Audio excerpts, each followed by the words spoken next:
Federación Argentina de Trabajadores de Farmacia, 70 años en defensa de los derechos del trabajador del sector, comprometidos con la formación de nuevos líderes sindicales. Obra social del personal de farmacia, el mejor remedio para su salud. Turismo Social de FATFA piensa en el descanso de todos los trabajadores de farmacia, ofreciendo un gran circuito hotelero en todo el país. Instituto Superior de Formación Tecnológica de FATFA apuesta al crecimiento profesional de todos los trabajadores de farmacia en el país. FATFA, conmemorando su 70 aniversario.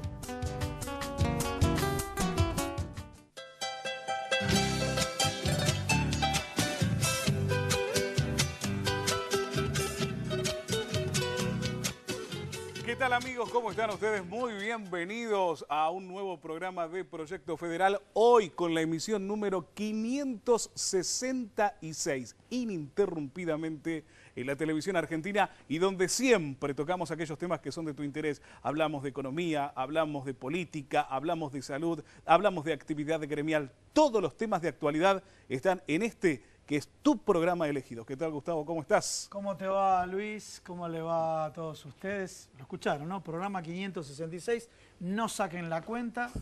Si sacamos la cuenta me quiero amargar por una cuestión de edad cronológica. Pero vamos a plantear cómo está organizado el programa del día de hoy. Vamos a hablar en el primer bloque de economía.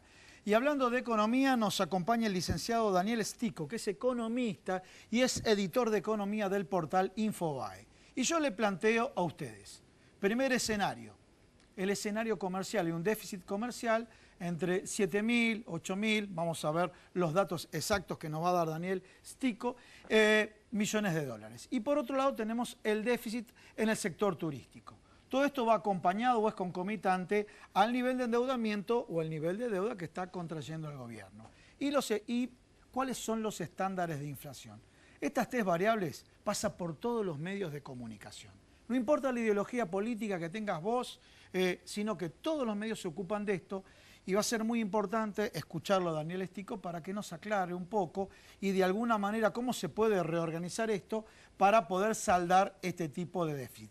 Hemos escuchado al ministro Nicolás Dujovne que las metas fiscales la ha cumplido sobradamente. También en el programa del día de hoy, pasando de lo macro a lo micro, tenemos también un especialista, el presidente de INDECOM, y me refiero a Miguel Calvete. Y Miguel Calvete nos va a contar sector por sector, área por área, cuál fue el impacto de la inflación. Y vamos a hablar de consumo, vamos a hablar de las, no sé si bien denominadas o mal denominadas, segundas marcas, marcas blancas y demás, hacia dónde se va volcando el consumo en este escenario inflacionario. Y en la segunda parte del programa nos vas a presentar vos a nuestro columnista, ¿no? A Juan Manuel Bulacio, que nos va a traer un tema muy importante del que muchas veces no tomamos conciencia y no nos damos cuenta, y que tiene que ver esa mezcla de ansiedad y estrés al mismo tiempo o por separado. ¿Cuáles son los síntomas a los cuales tenemos que prestarle mucha atención? ¿Cuál es el tratamiento que se le debe dar? ¿Cómo está relacionado con nuestra actividad cotidiana? ¿Sabes lo que dice el doctor? Trabajo, ¿Sabes lo que dice el doctor Bulacio? ¿Qué? ¿Cómo nos cuesta relajarnos en vacaciones? O sea, estamos en vacaciones, lo veo acá a Miguel Calvete, que vino, después lo vamos a presentar y demás, vino de vacaciones, pero seguro que estaba con el celular, con la computadora, le estaban pasando datos de consumo y demás. ¿Cómo? Por eso con el doctor Bulacio, a ver si es verdad o mentira, Miguel, lo que estoy diciendo, ¿es verdad o es mentira lo que estoy diciendo? Es cierto, bueno. Entonces el doctor Bulacio nos va a explicar a nosotros cómo debemos relajarnos en vacaciones, y más que tenemos una dependencia profesional que queremos estar informados. Entonces el tema es cómo administramos los tiempos para hacer esto. Bueno, ¿y por qué nos lamentamos cuando volvemos de vacaciones? Madre santa, ese es otro tema. ¿Por qué nos lamentamos? ¿Cuánto lamento traemos? Bueno, realmente, ¿sabes que algunos tienen crisis de pánico en las vacaciones?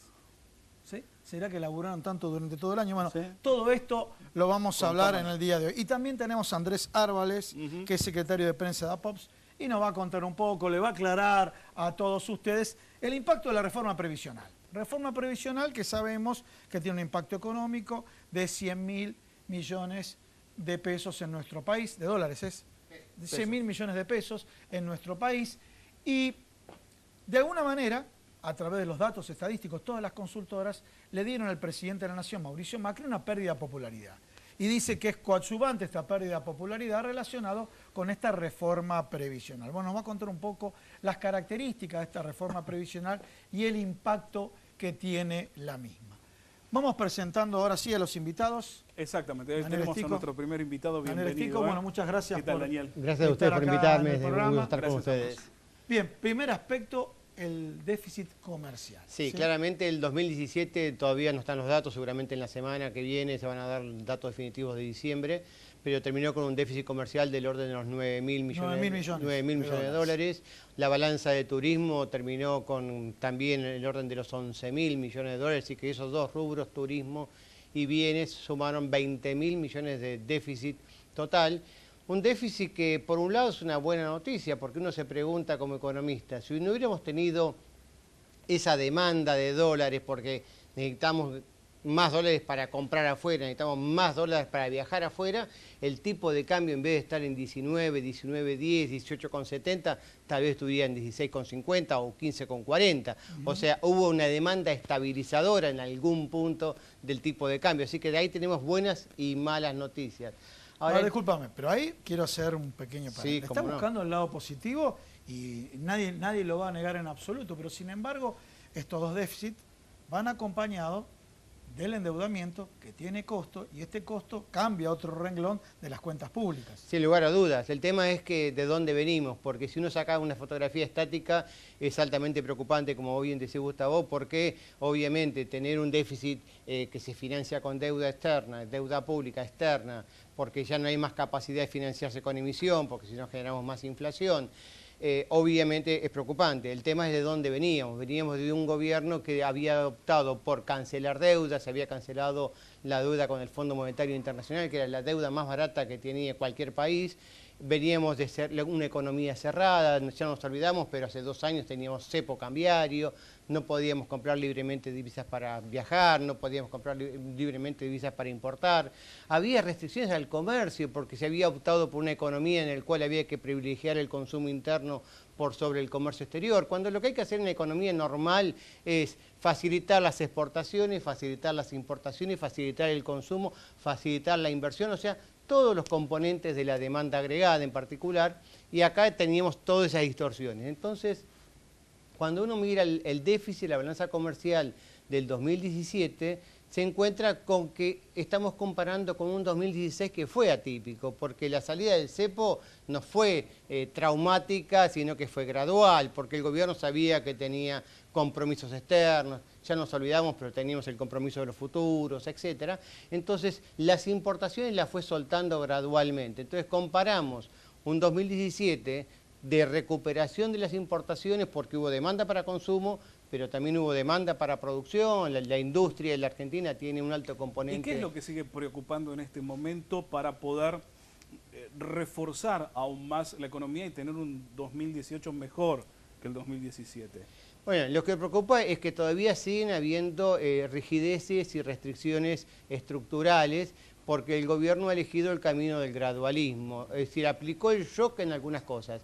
Hizo una política de shock para normalizar el tipo de cambio, para eliminar las retenciones, pero no aplicó el shock para decir, bueno, tengo un subsidio a los consumos de altos ingresos de tarifas y esos sectores siguen pagando todavía tarifas baratas. Me estoy refiriendo a sectores de clase media alta a muy alta, que estamos pagando un boleto de subte, un consumo, 1 kilovatio de energía o lo que fuere, muy por debajo de sus posibilidades de pago. Y finalmente, entonces, el que menos tiene, por más que haya una tarifa social, le está costando pagar esa tarifa y eso castiga el consumo. Así que ahí tenés una restricción externa o una restricción de política económica muy importante.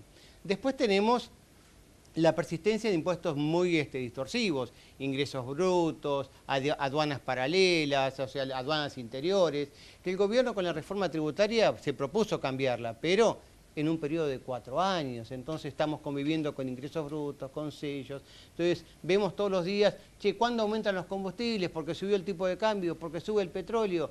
Pero resulta que ahí tenés 70%, 65% cuando compramos un litro de nafta, es impuesto. Entonces, ¿por qué no se le da al productor, al que genera la energía, al que genera el combustible, el valor de producción y que el Estado renuncie a esos impuestos para que el mes de precio no tenga que subir tanto? Sin embargo, suben los precios porque aumenta el dólar, porque aumenta el petróleo, y el Estado sigue siendo un socio bobo que cobra más. Y como cobra más y cobra fácilmente, ¿qué hace? Lo gasta fácilmente. Entonces el gasto público baja, como bien decía Gustavo, el déficit fiscal va bajando gradualmente, se está sobrecumpliendo la meta, pero el déficit fiscal final es muy alto en la Argentina. Estamos hablando de más de 6 puntos del PBI. Y los economistas tienen este defecto de que vinculan el resultado fiscal con otra variable. La diferencia entre ingresos y gastos, habría que medirla. ¿Cómo lo hacemos nosotros para saber si nos va bien o mal? Yo tengo que saber si estoy gastando más de lo que me ingresa. Sin embargo, lo mido contra un factor que se llama riqueza, PBI. Y entonces 6%, 7% parece que no fuera mucho. ¿Sabés cuánto es el déficit de la Argentina en términos de lo que recaudamos? No. Casi el 20%. O sea, en la Argentina estamos prácticamente viviendo 2 meses y medio adelantados. Es insostenible. Daniel, vamos a hacer un comentario para todos los televidentes y demás. La referencia que hizo él, porque desde el equipo económico dijeron, pero la relación que tiene nuestra deuda sobre el PBI es una relación muy baja. Y este tema de relación muy baja, si uno analiza históricamente crisis como la que vivimos en el 2001, también la relación deuda-PBI era baja y tuvimos la crisis del 2001, ¿no? Exactamente, porque hoy somos un país con muy bajo nivel de endeudamiento, pero mañana la tasa de interés internacional, que hoy está en un promedio del 2,5%, va a un nivel más razonable, más normal, 5, 6%, y en muy poquito tiempo corre el riesgo de pasar a ser un país altamente endeudado. ¿Por qué? Porque el servicio de la deuda, al no poderlo pagar, lo acumulás en más deuda. Entonces la deuda empieza a crecer exponencialmente. Por lo que no pagás de lo que tenías que pagar de intereses y por lo que tenés que endeudarte más porque tenés semejante desequilibrio fiscal. Entonces lo que hay que hacer es ordenar las cuentas de una vez por todas. Bien, cuando hay un tema que muchos hablan, saben mucho, y muchos hablan y no entienden nada, y me refiero a las LEBACs, ¿sí? Las letras del Banco Central. Bueno, el tema de la renovación de las LEBAC y este tema de tomar dinero a corto plazo y la puja que vimos en esa mesa en la cual se presentaron Marcos Peña, Luis Caputo, bueno, obviamente Nicolás Dujovne y Federico Sturzenegger. Bueno, por ahí, en esa mesa del sector de la prensa, se vio de alguna manera una desinteligencia y obviamente ustedes los especialistas ven una desinteligencia entre lo que dice Federico Sturzenegger y lo que quiere el gobierno y también pasa por el comentario que tú has hecho al respecto. Bueno, las LEBACs, la tasa altísimas, bajaron 75 puntos, pero la mayoría de los economistas le pareció razonable, le pareció criterioso que la baja sea así para que la gente no se vuelque abruptamente al dólar. Bueno, ¿cómo es el escenario este? Y si podemos salir o no podemos salir de este círculo que aparentemente es vicioso. Claramente, el tema es así. Las LEBAC son un instrumento de regulación monetaria.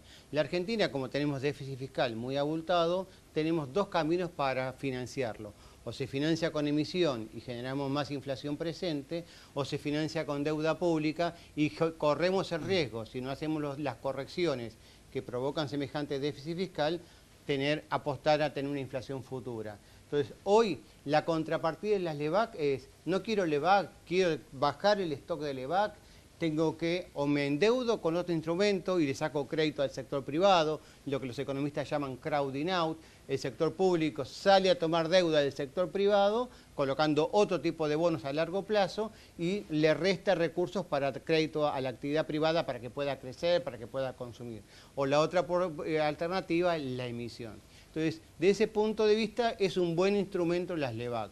Ahora, la idea es que la inflación vaya bajando y que las LEBAC que están concentradas en muy corto plazo váyanse alargando en el tiempo para que después el traspaso de la opción de las LEBAC a una letra del Tesoro, a un bono privado o a otro tipo de financiamiento sea menos traumático. Hoy estamos con esta exposición de que todos los martes, todos los segundos martes de cada mes, el gobierno tiene que, o el Banco Central, salir a licitar al LEVAC. Y hoy vencen, por ejemplo, esta semana, vencieron 400.000 millones de pesos.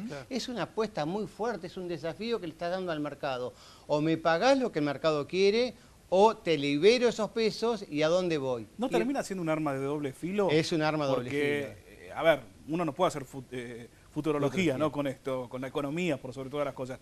Pero por eso digo, es como arriesgarnos a ver qué puede suceder, ¿no? Correcto, por eso todo el punto es, para no perder de la perspectiva, es saber de dónde veníamos. Venimos de una economía muy encorsetada, sin endeudamiento, sin inversión, etcétera, que hay que empezar a normalizarla, y entonces la elección del endeudamiento es la mejor alternativa. Tenemos en cuenta también lo que nos pasa a nosotros en la vida familiar, en la vida personal. ¿Quién se endeuda? Aquel que tiene capacidad de pago. Aquel que tiene capacidad de pago puede disfrutar de un bien presente, sea el auto, sea el televisor, sea el último celular, y lo paga en cuotas. Entonces no está mal, no es pecado tener endeudamiento. Lo importante es tener capacidad de repago. Ingresos. Y la Argentina no tiene capacidad de repago porque vive con un déficit que es bastante abultado. Bien, clarísimo.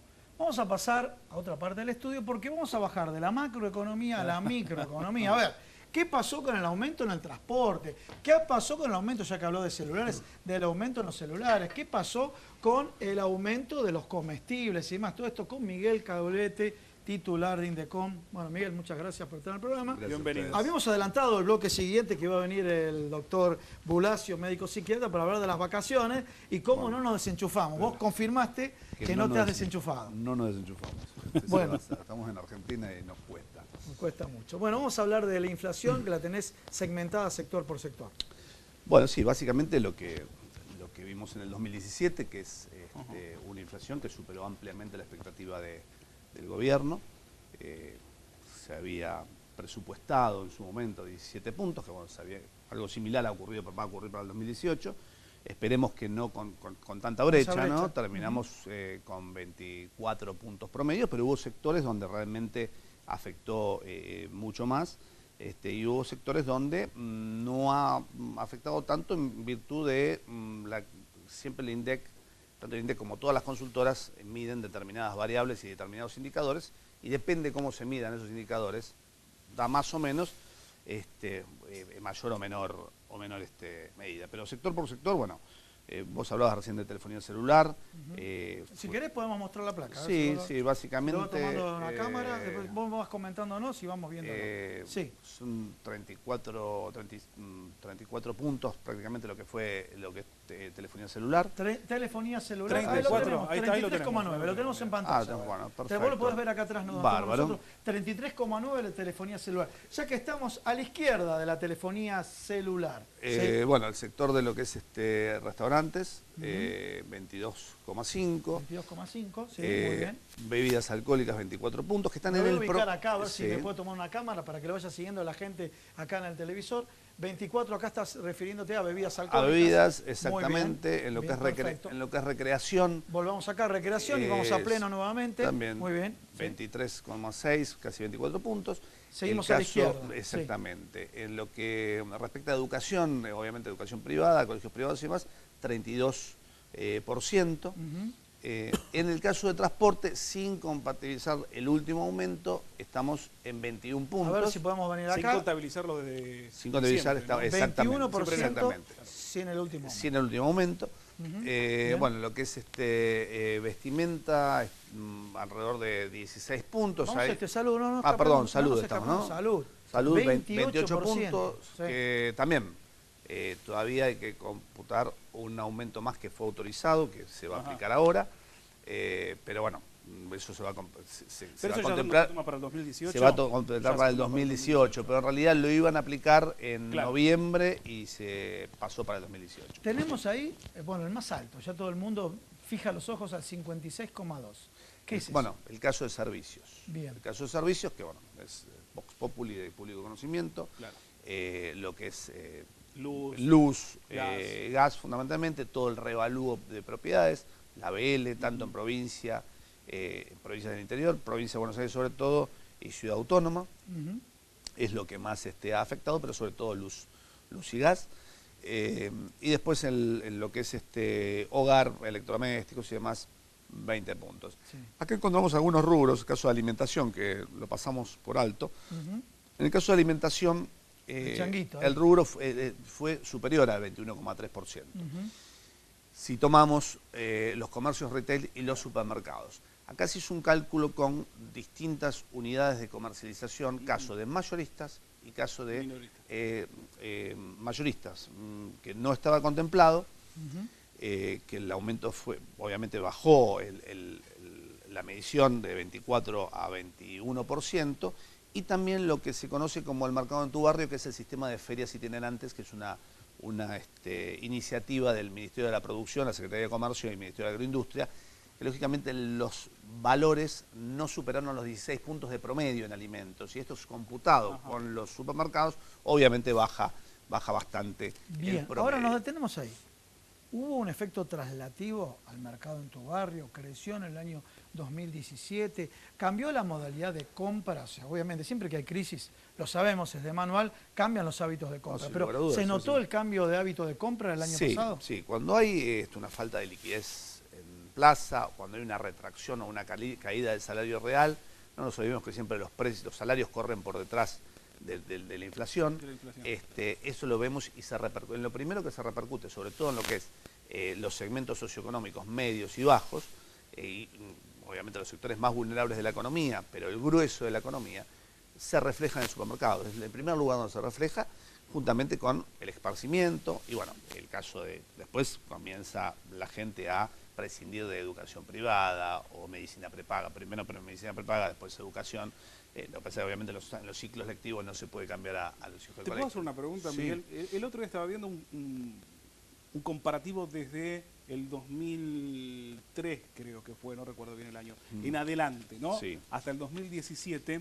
¿Cuáles habían sido los índices inflacionarios anuales? Las variables, exacto. Eran muy parecidos los valores durante todos esos años, incluido hasta el 2017, pero siempre rondando entre el 20 y tanto, 22, 24, 26. Creo que había un solo año que había sido mucho mayor. Pero no, vamos a hacer la siguiente. Es como que ahora vamos a es una cuadro, constante, que por eso no se entiende, ¿no? Discúlpame, Luis, vamos a hacer una aclaración acá, que por lo menos yo me hago cargo de lo que digo. Había un índice donde Guillermo Moreno de alguna manera direccionaba. Había mandado mensaje de WhatsApp Guillermo Moreno y demás, pero bueno, no coincidimos con la publicación. Eso no quita que Guillermo Moreno conocía muy bien la cadena de valor de muchos sectores. Era un gran conocedor de la cadena de valor, nada más que obviamente las formas por eso, no las pero en base a lo publicado, ¿no? No, pero ¿a qué voy con esto? Publicado. Sí, publicado por el INDEC, pero un INDEC que se puso en duda. Porque también tenemos que ver las cámaras, las consultoras, el promedio que daba la inflación de los privados versus la inflación que daba el INDEC. Había diferencia, pero no obstante sabemos que el gobierno no pudo superar estos estándares. Hubo 7 años concretamente del INDEC, que es 2007-2014, donde las mediciones generaron, obviamente, el sobreconsumo, generó una distorsión de precios reales no tenía comparación en la historia, ¿no? Y el promedio, excepto el año 89, que fue la hiperinflación de Alfonsín, y algún que otro año, el promedio de los últimos 40 años, diría yo, y acá Daniel sabe bastante más que yo de esto, como bien decías, supera holgadamente los 25 puntos. Bien, quiero hacer yo también acá, mirando esta cámara además, quiero también hacer otra aseveración. Así como hice una aseveración con respecto a la gestión anterior del INDEC, ustedes saben que en esa gestión fue despedida Cintia Poc. Cintia Poc la llamaron para esta gestión. Y en esta gestión, cuando se dieron los indicadores de pobreza, también se retiró del INDEC. Quiero pasar una de cal y una de arena para que sepan que acá tratamos de trasladar con nuestro, siempre hay una confluencia de subjetividades, pero tratamos de buscar mayor objetividad en la información que le damos y te dejamos hablar. Claro, hay algo que esto nos pasa a nosotros con distintas, desde INDECOM, del Instituto de Estudio de Consumo Masivo, nosotros proveemos a muchas consultoras de información. Sí. De lo que se conoce también el crudo. El crudo es, por ejemplo, los tickets de las grandes cadenas de supermercados. Seguro. O de los retailers de supermercados. Ese crudo uno lo puede analizar de distintas formas. Y cuando uno analiza puntualmente el índice de pobreza, en particular, Partamos de la base que Argentina tiene unos preceptos de considerar, por ejemplo, el caso de las pymes. Se considera una pyme aquellas empresas de más de 50 a 100 empleados, pero toman como prototipo pyme una empresa que tenga más de 100 empleados y menos de 250 empleados. Cuando en realidad el 80% de las pymes en Argentina son micropymes, tienen menos de 20 empleados.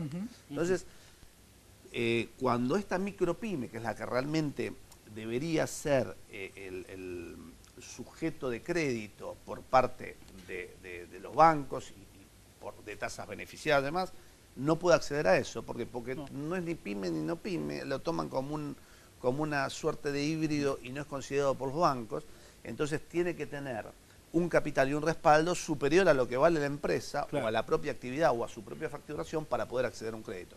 Entonces, conceptualmente, si apartamos de esa base, si vamos al sector de lo que es grupos de vulnerabilidad o que están por debajo de la línea de pobreza o en la línea de pobreza, también algunos hablan de aquellos que tienen un ingreso inferior a 350 pesos por día, otros hablan de inferior a 550 pesos por día, pero si analizamos la canasta básica alimentaria, sabemos que con menos de 16.000 pesos una familia tipo no puede funcionar. Y 16.000 pesos, convengamos que estamos hablando de canasta básica alimentaria.